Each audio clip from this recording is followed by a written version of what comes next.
During my hospital stay, my parents sold my $18,000 engagement ring to pay for my brother's dream party. When I got home, Mom sneered. "Thanks to your ring, your brother finally got what he deserved."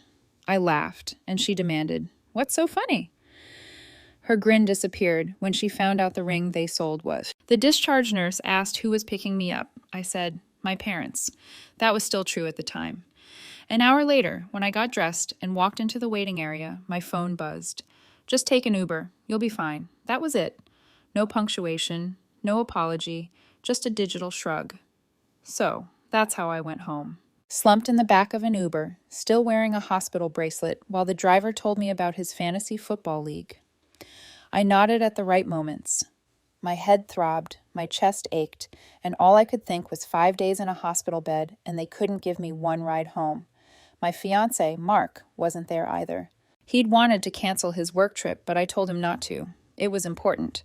Besides, my parents had promised. I thought I could trust them with one simple task. Turns out I couldn't. When I got home, I showered, changed, and sat on the edge of the bed long enough to realize I wasn't going to rest until I had my engagement ring back. Before the surgery, my parents had insisted on holding on to it for safekeeping. That's what they called it, safekeeping. I wanted it back. Mom opened the door before I could knock. "Emily," she said, smiling like she'd been waiting all day to deliver a punchline. Dad was in his recliner, half watching the news. He gave me a nod and turned the volume down like this was going to be a quick visit. I didn't sit. I came to get my engagement ring. They looked at each other. That look I'd seen my whole life. A quick flicker of agreement like they were both reading from the same script. Mom's smile spread. "Well, thanks to your ring, your brother's finally having the time of his life. Miami sunshine. He deserves it." It took me a second. "What?"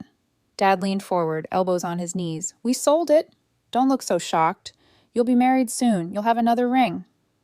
I felt the air go thin. "You sold my engagement ring." Mom waved her hand. "Oh, don't be dramatic. It wasn't doing you any good sitting in a box while you were in the hospital. Ryan needed this." I gripped the back of a chair. "He needed my ring?"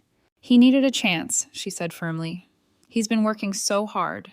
He finally met someone special, and this trip, it could really mean something." Dad nodded like it was obvious. "You can't put a price on opportunities like that." The room was buzzing in my ears. Mark had saved for months, every spare dollar, for that ring. "You didn't even ask me." Mom's smile tightened. "You'd have just said no. You've always been like that." A laugh escaped me before I could stop it. It startled even me. Mom's eyes narrowed. "What's so funny?" I looked from her to Dad. Their smugness had slipped just a little, enough for me to see the edges of fear. I smiled. "Do you really want to know?" They stiffened. "You'll find out soon enough."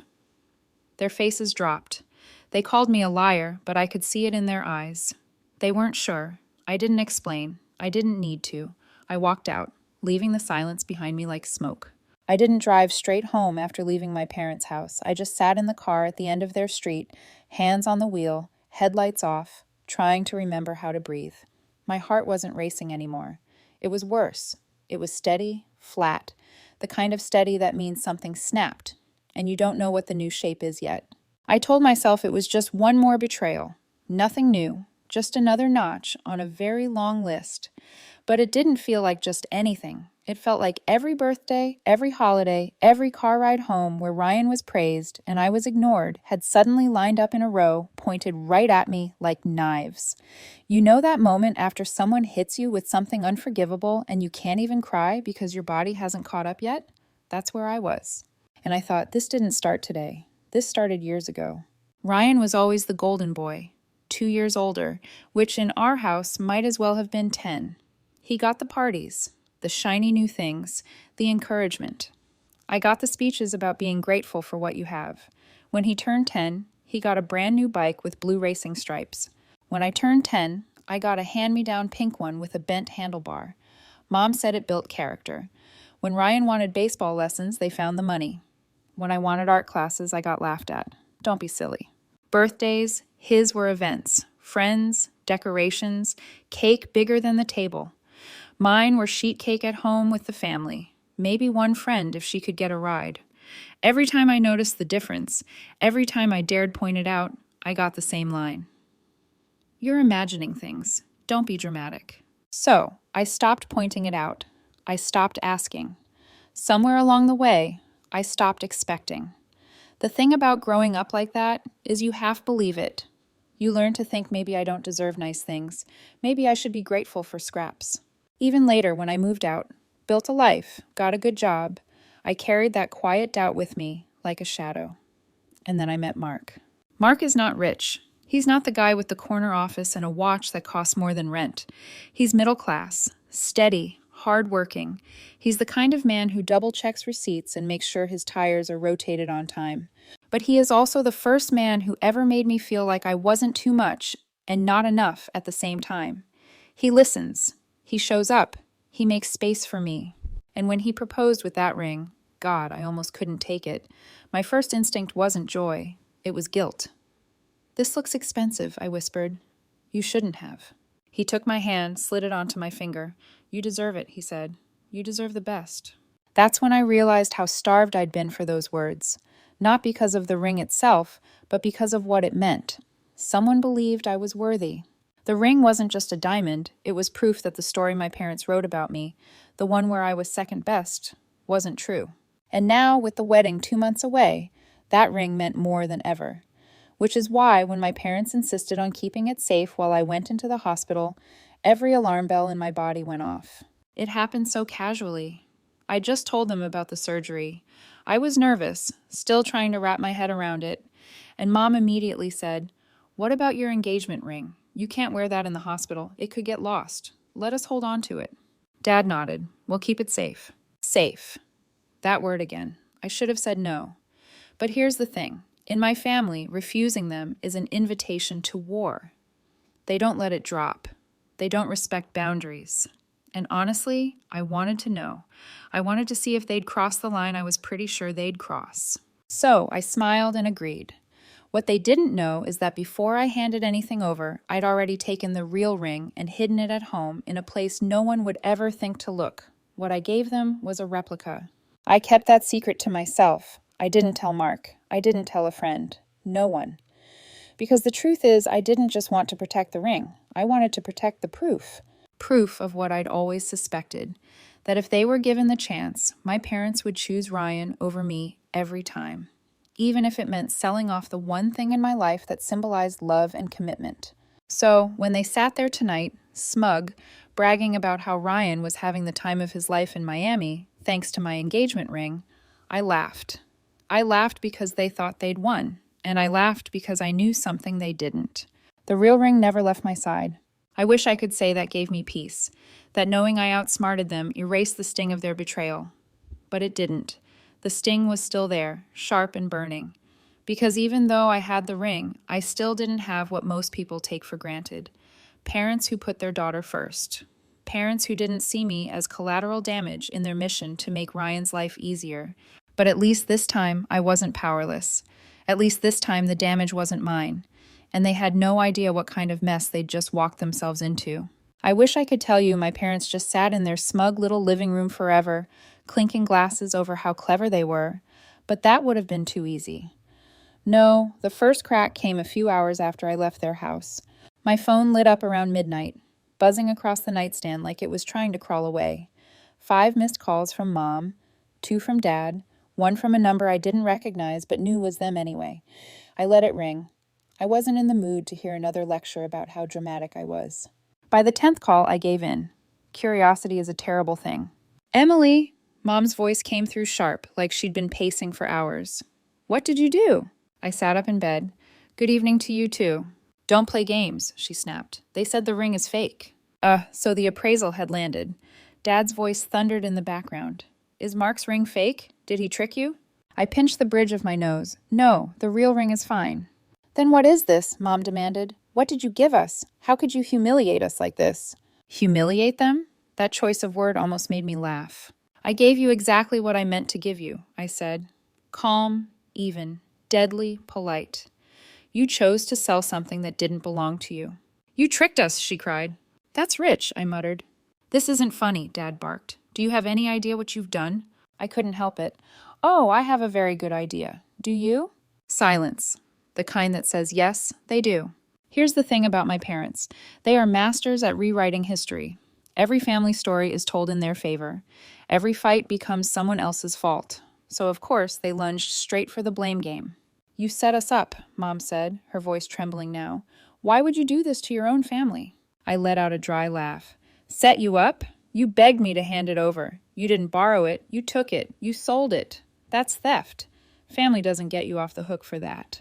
Don't twist this around, Dad growled. I pictured him in his recliner, red-faced, gripping the armrest like it was a steering wheel he couldn't control. It almost made me smile. Almost. They begged, of course. Between the accusations came the pleads. You have to help us, Mom said. This is serious. It's your mess. I said, we can't fix it without you. You should have thought of that before selling what wasn't yours. He needed this, she shouted suddenly. And there it was again. Ryan, the son they orbit around. He needed it, I said quietly. More than I needed my engagement ring. More than Mark needed his sacrifice respected. He's your brother, she said, as if that was still supposed to mean something. I closed my eyes. And I'm your daughter. Funny how that never counted. The silence on the other end wasn't guilt. It was shock that I dared say it out loud. Dad tried a different tactic. Listen, it's done. We can't change that, but you can help us fix it. I stared at the ceiling. You don't even hear yourselves, do you? You stole from me, lied to me, spent it, and now you want me to clean it up. Because we're family, Mom cried. Exactly, I said flatly. And that's why I knew I couldn't trust you. Her breath hitched like I'd slapped her. Good. They tried again, over and over, pleading, accusing, twisting. You're cruel. You don't understand how serious this is. You set us up to fail. You're laughing at your own family's suffering. I listened for a while, then cut in softly. I told you the truth. You just didn't want to hear it. They shouted back, but I didn't. I let the silence on my end do the work. Finally, I said, this is where I hang up. You can't just click. I sat there in the dark, phone buzzing in my hand as their calls kept coming. It was almost funny in a bitter way. For once in my life, I wasn't the one scrambling to fix their mess. The weight wasn't on my shoulders anymore. It was on theirs. And I realized something. I'd always been waiting for this moment, waiting to see if they'd really prove me right, and they had. I turned my phone face down on the nightstand, lay back, and let out a breath I'd been holding for years. It wasn't peace. Not yet. But it was something close. And I knew this much. Their panic tonight was just the beginning. The worst was still coming. They showed up at my door 3 days later. I knew it was them before I even opened it. The knock had that frantic rhythm, like someone was trying to keep from screaming. When I opened the door, Mom's face was pale. Dad's jaw was tight. Ryan looked like he'd just come back from the world's worst hangover. We need to talk, Mom said. I leaned on the frame. That's never been true in the history of this family, but go ahead. Dad took over. The man we sold the ring to, he wants his money back right now. I didn't move. How much? 9,000, he said. His voice cracked on the number. 9. Half of what Mark had actually paid. They hadn't even bothered to ask what it was worth. Just grabbed the first stack of cash like it was a scratch-off win. If that didn't show how little it meant to them, nothing would. Mom rushed to fill the silence. It was all he gave us. He says if we don't return the money immediately... She stopped, pressed her lips together. Ryan stepped forward. They're not the kind of people you want to owe money to, Em. This could get dangerous. For a second, I almost laughed. Not because it was funny, but because it was so perfectly them. Steal from me, then show up at my door, begging me to bail them out of danger. And you came here, I said slowly, to ask me for the money. Dad nodded. Just a loan. We'll pay you back when the mortgage clears. Mom's eyes were wide. Please, you don't understand how serious this is. I opened the screen door just far enough to lean on it. I understand perfectly. You sold what wasn't yours. You spent the money, and now you want me to make it go away. You don't get it, Ryan's voice cracked. This isn't about you anymore. It's about all of us. No, I said, calm and cold. It's about you. It always is. Mom's face tightened. We're your family. I held her gaze. That hasn't meant what you think it means for a long time. I closed the door. They stayed outside for another few minutes. Voices muffled, then finally left. I didn't watch them go. The next morning, my phone rang. Ryan.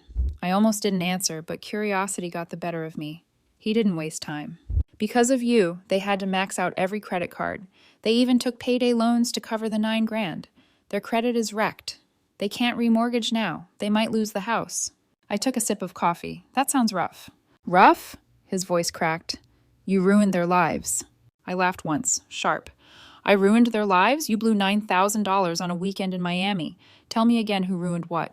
That trip mattered, he snapped. You'll never understand. You're right, I said. I won't. You're unbelievable. I finally am, I said, and hung up. The fallout came in pieces. A cousin sent me a screenshot from the family chat, a for sale sign planted in front of the house. An aunt called, her voice full of pity dressed as judgment. Mom's message in the thread, we're moving into something more manageable. Manageable. That was one word for it. The truth was simpler. They'd borrowed so recklessly to cover the $9,000 that their credit was destroyed. The bank wouldn't give them a refinance. The only option left was to sell. And they did. 2 months later, I walked down the aisle in a dress that actually felt like mine. Mark stood waiting, steady and sure, the way he always was. The ring, my real ring, glinted on my finger as he took my hands. My parents weren't there. Neither was Ryan. Not by accident, not by oversight. I hadn't invited them. For the first time, I didn't feel like I was missing anything. After the wedding, I found out they'd moved into a rental across town. Smaller, cheaper, reputation in shreds. People kept asking if I felt guilty. I didn't. They lost their house, but I lost nothing except people who never truly valued me. And for once, that felt like a fair trade. Fast forward a year. By then, I was 8 months pregnant. Swollen ankles, a belly that made bending over an Olympic sport, and a calendar covered in doctor appointments. Mark was nesting in his own way, assembling furniture with the seriousness of a surgeon, researching car seats like he was prepping for trial. And then the messages started again. It began with Mom, short and syrupy. We want to see the baby when it's born. We'll be good grandparents. Let's put the past behind us. I ignored it. Then Dad, think about the baby. Don't punish us forever. Ignore. Then Ryan, still somehow convinced his voice carried weight. This is bigger than you. The baby deserves family. I laughed out loud at that one. The idea of Ryan giving parenting advice was like a cat teaching swimming lessons. I stayed quiet, but relatives never can. An aunt texted me, "Why are you being so cruel? They're devastated. Everyone's saying you won't even let them see their own grandchild. Haven't they suffered enough? Stop making everything about yourself." It snowballed. My phone filled with whispers dressed up as concern. Family group chat notifications stacked up like bricks. Passive-aggressive prayers. Vague lectures about forgiveness. Thinly veiled attacks. I ignored them until one night I couldn't. I was exhausted, swollen, fed up, and I snapped. I typed a message into the group chat. My hands shook, but not from fear. Since you all want to know the truth, here it is. A year ago, while I was in the hospital, my parents sold my engagement ring to pay for Ryan's Miami trip. They took $9,000 from a shady buyer, spent it, and when the appraisal came back fake, they had to max out cards and take payday loans to cover it. That's why they lost the house. That's why they're in a rental now. They didn't lose everything because of me. They did it to themselves. Send. Silence, then the flood. Cousins swore they thought it was gossip, not fact. Aunts gasped in digital italics. What? They did what?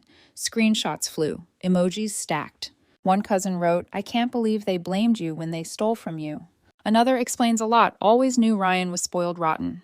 The tide turned. For once, I wasn't the dramatic one. They were. Mom tried to post a defense, something about sacrifice for family and helping Ryan when he needed us most, but it sank instantly under the weight of everyone else's disgust. It was like watching a dam break. Years of favoritism and excuses exposed in one thread. They weren't the golden couple anymore. They were the punchline. In the months that followed, I heard the rest through whispers. The Miami girl had dumped Ryan not long after the trip, and eventually he moved back in with my parents at the rental. That's how it ended. The three of them under one roof again. No house, no reputation, and no excuses left. And me, I built something better. So tell me, did I do the right thing? Did I go too far or not far enough? Let me know in the comments. That's how it ended. The three of them under one roof again. No house, no reputation, and no excuses left. And me, I built something better. So tell me, did I do the right thing? Did I go too far or not far enough? Let me know in the comments.